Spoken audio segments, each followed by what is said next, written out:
Ciao a tutti homebrewers e appassionati. Poche settimane fa avevamo parlato della storia delle porter, dalle materie prime alle tecniche impiegate e tutte le variazioni che lo stile ha subito nel corso della sua storia. Se vi siete persi il video vi consiglio di andarlo a guardare. Questo approfondimento mi ha dato anche lo spunto per variare un po' la ricetta della mia porter e ho scelto anche un approccio diverso per quanto riguarda l'acqua e la gestione del pH.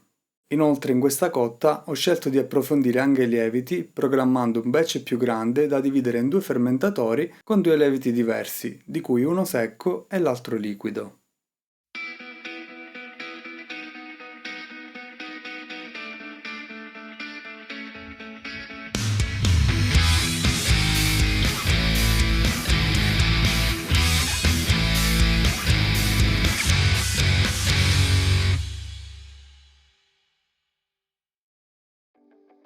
Ho scelto di fare una English Porter che rientri nello stile 13C del manuale BJCP, con una densità iniziale di 1,51, un colore di 48 EBC, 28 IBU di amaro e rapporto BUGU di 0,60.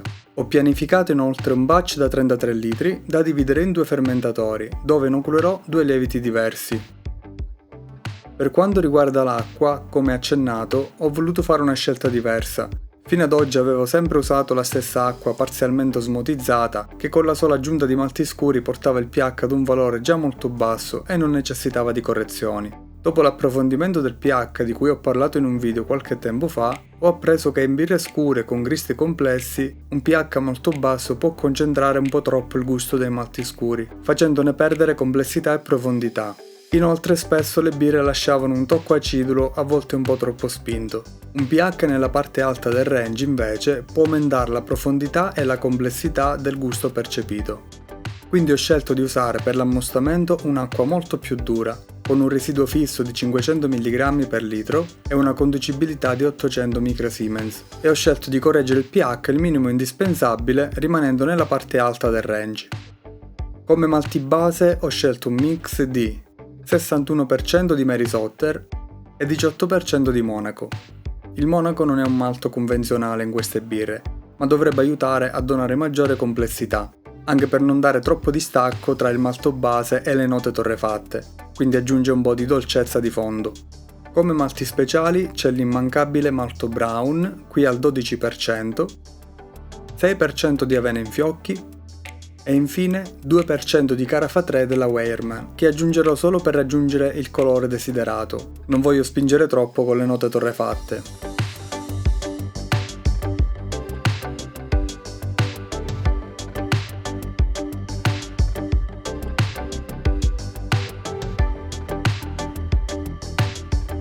Il primo step di saccarificazione l'ho fatto a 67 gradi, che è una buona media per avere un mosto mediamente fermentescibile con zuccheri complessi residui.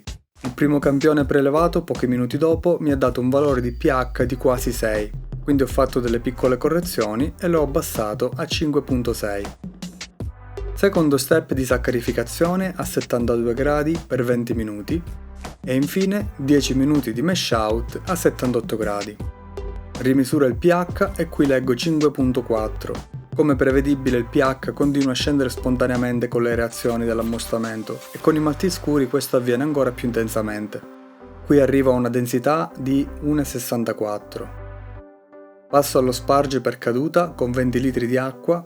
Per il risciacquo ho usato la normale acqua parzialmente osmotizzata con pH portato a circa 5,5.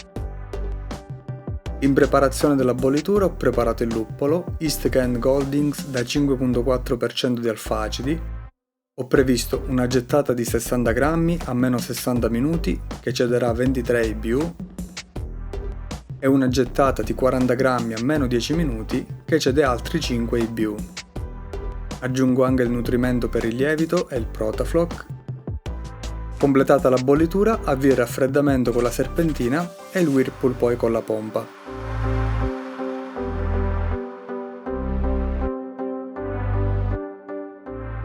Ed infine ho trasferito il mosto nei due fermentatori.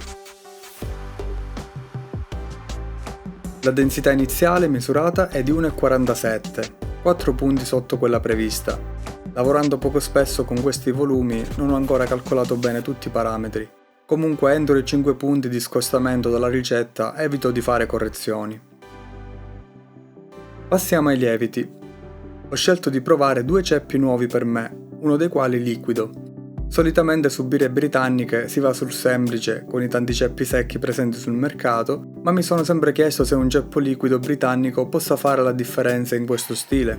Allora ho scelto di provare il Wise British Ale 1098 e come secco il Windsor British Ale della Lallemand, anche per fare un confronto. Il Wise mi è arrivato già con un bel po' di mesi alle spalle e dal programma di Brewers Friend mi risulta un 26% di vitalità. Ho fatto uno starter di 1.5 litri con l'agitatore attivo per 2 giorni e poi l'ho messo in frigo a decantare. Prima dell'inoculo ho tolto la parte liquida e ho inoculato il fondo cremoso. Ho ossigenato manualmente con la paletta per 2 minuti. Nel fermentatore piccolo ho inoculato il lievito secco Windsor, l'ho mescolato e ho chiuso. Anche se si chiamano entrambi British Ale, non so se i 2 ceppi hanno la stessa origine effettivamente, però ho voluto seguire lo stesso schema di fermentazione. Sapendo che i ceppi british solitamente sono poco attenuanti e tendono a bloccarsi a volte un po' prima perché flocculano rapidamente, cioè si depositano sul fondo quando ancora ci sono zuccheri da fermentare nella birra, ho programmato di agitare il fermentatore dall'esterno senza aprirlo 3 volte ogni 3 giorni per rimettere un po' il lievito in sospensione. Parto da 18 gradi e mezzo, attivando il frigo per i primi 2 giorni per non far salire la temperatura subito, poi 2 giorni a 19,5, quindi salgo progressivamente fino a 23 gradi. All'8° giorno misuro la densità finale di 1,14 per il fermentatore grande e 1,20 per quello piccolo. Il lievito secco ha attenuato molto meno, anche se sulla carta dovrebbero avere valori simili, quindi per il primo fermentatore sono passato al cold crush al 15° giorno. Per il secondo fermentatore invece ho mantenuto a 23 gradi per completare la fermentazione ed effettivamente ho notato che ha ripreso a gorgogliare a distanza di tempo. Arrivo quindi al 20° giorno e mi preparo per l'imbottigliamento. Come lievito per la rifermentazione ho scelto di provare il CBC della Lallemand, perché volevo verificare se è vero quello che dichiara, cioè quello di avere il fattore killer, una sostanza che questo lievito produce che blocca l'attività di altri lieviti. Poiché faccio birre con lieviti diversi, tra cui molti diastatici, capita che le birre con ceppi britannici, poco attenuanti, vadano poi lentamente a sovracarbonare nel tempo, cambiando anche il carattere della birra. Voglio verificare se questo ceppo riesce a preservare la carbonazione prevista, che in questo caso è di 1,8 volumi di CO2 per litro. Ho fatto il priming sempre con la siringa e ho riempito le bottiglie con l'asta collegata al sifone. Una volta tappate, non resta che aspettare almeno 4 settimane per il primo assaggio. Come densità finale ho registrato 1,14 per il fermentatore grande, mentre in quello piccolo, che inizialmente si era bloccato a 1,20, è successo qualcosa di inaspettato, perché non solo ha ripreso a fermentare, ma è sceso fino a 1,8, che è un valore di attenuazione dell'82%, 10% in più di quello massimo dichiarato dal produttore. Non è un dato che mi fa stare tanto tranquillo. Al momento la birra non sembra infettata, quindi ho imbottigliato e quando sarà pronta per l'assaggio vedrò che succederà.